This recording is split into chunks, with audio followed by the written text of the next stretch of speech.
gente, então vamos ver aqui o princípio de Huygens, interferência, difração e polarização da luz. Começando com o princípio de Huygens.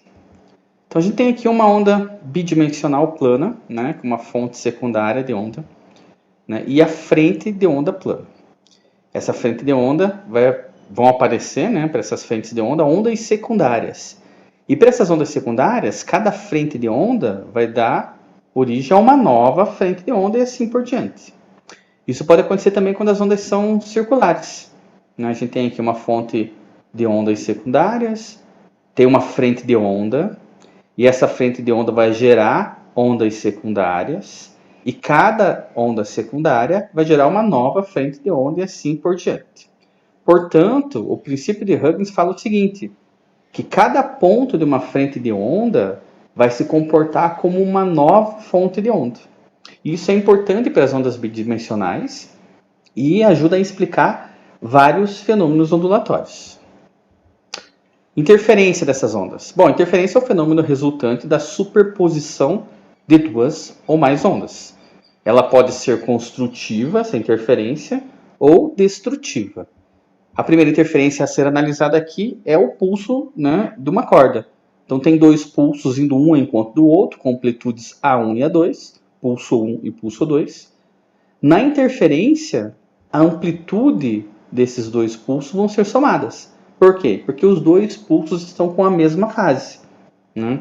Depois que um interferir no outro, eles continuam a trajetória com as mesmas características. E o que aconteceria quando eles, né, se tivessem esses dois pulsos, fases diferentes, como aqui a próxima figura? Então eu tenho o pulso 1 com amplitude 1 e o pulso 2 com amplitude 2 com fases diferentes agora. Na interferência, né, como eles têm a mesma amplitude, o que vai acontecer? A interferência vai ser destrutiva e vai ficar a amplitude do pulso 1 menos a amplitude do pulso 2, e essa interferência, né, será destrutiva, a amplitude total será nula. Depois que um pulso passar pelo outro, interferir no outro, eles seguem com as mesmas características, a mesma trajetória, né? Em ondas bidimensionais, né, a gente pode analisar essa interferência verificando essas ondas, as fontes coerentes, né? Fontes coerentes são fontes que têm a mesma frequência e a mesma fase, né? Então aqui são duas fontes coerentes emitindo ondas, né?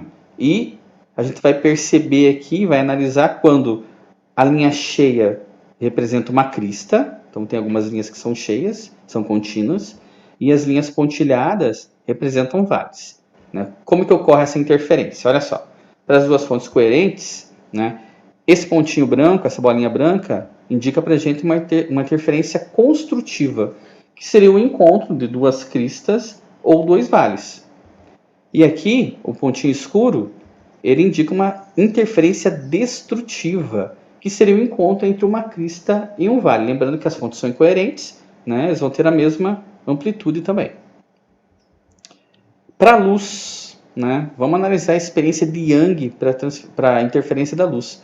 Então ele tem aqui uma fonte F, né, luminosa, e essa fonte vai passar por um orifício, né, por uma fenda, e depois aqui que ela passar por essa fenda, vão ser colocada uma barra, né, um obstáculo com duas fendas. E essas duas fendas vão gerar duas ondas que são coerentes, e essas ondas vão interferir uma com a outra. Então temos aqui as frentes de ondas que vão interferir uma com a outra. Lá no anteparo, ele vai aparecer o seguinte, né? Então tem lá a fonte, a primeira fenda, né, e duas fendas na sequência. As franjas que vão aparecer no anteparo, que a gente vai chamar de franjas de interferência, elas parecem com as seguintes características. Ó. As franjas claras correspondem à região onde tem uma interferência construtiva, vai ficar mais intenso essa luz, e as franjas escuras são interferências destrutivas, né? Eu posso também usar esse experimento de Young para calcular, né, o comprimento de onda dessa onda incidente. Então, o que eu tenho de dado aqui para calcular esse lambda? Eu tenho aqui um ΔX, que seria a distância entre duas cristas, ou dois vales consecutivos lá no anteparo, lá na franja, né, da interferência. Eu tenho a distância entre as duas fendas, nesse experimento de Young de duas fendas, né, que a gente vai representar por D. E tenho a distância L, que seria a distância entre as duas fendas e o anteparo. Com essa equação aqui, o comprimento de onda igual ao ΔX vezes D sobre L, eu consigo comparar, né, esse comprimento de onda com o comprimento de onda do experimento. Difração. Na difração de uma onda, ele é um encurvamento sofrido por seus raios, os raios dessa onda, né, quando ela encontra um obstáculo. Então ela consegue, essa onda devido à difração, contornar esse obstáculo desde que tenha uma certa condição para isso. Então aqui tem as ondas, né, elas são as frentes incidentes nessa fenda. E o que deveria acontecer de acordo com a propagação retilínea da luz, né? Deveria passar reto esse raio luminoso e incidir no anteparo aqui, de maneira que a distância, né, das frentes incidentes de onda lá no anteparo seria a mesma distância da fenda. Mas o que acontece realmente? Olha só, né? Esses raios incidentes, eles vão sofrer uma certa difração, eles conseguem se afastar e ampliar, né, o seu segmento até chegar nesse anteparo. E isso se dá, e fica mais característico, de acordo com o tamanho desse obstáculo ou dessa abertura.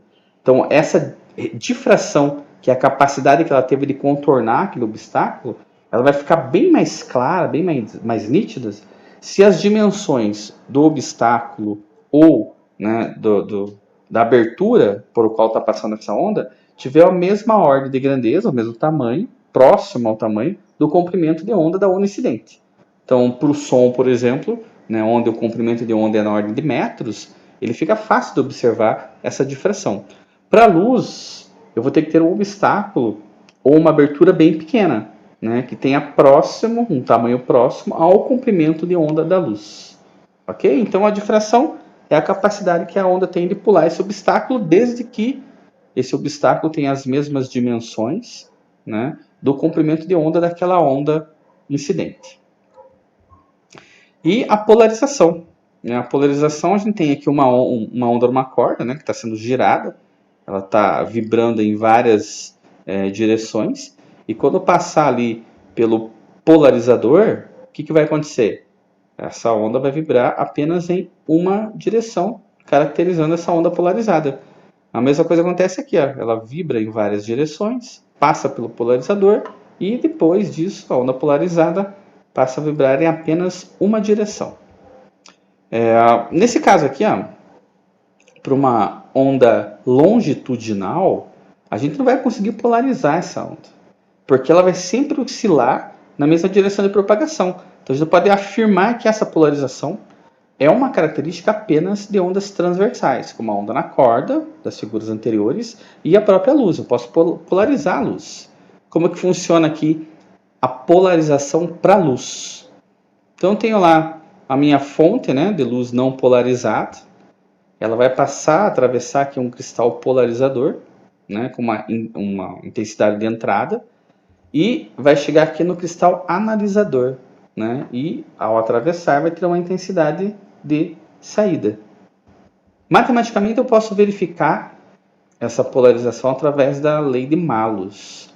Ela fala que a intensidade de saída, né, da luz depois que ela atravessa lá o cristal analisador é igual à intensidade de entrada, né, que vem do cristal polarizador, vezes um cosseno ao quadrado desse ângulo aqui, ó, que é o ângulo formado pela defasagem dos eixos de transmissão do polarizador e do analisador. Então você começa a girar, né, o polarizador em relação ao analisador e você percebe que a intensidade de saída se altera de acordo com o ângulo. Tá certo, gente? Valeu?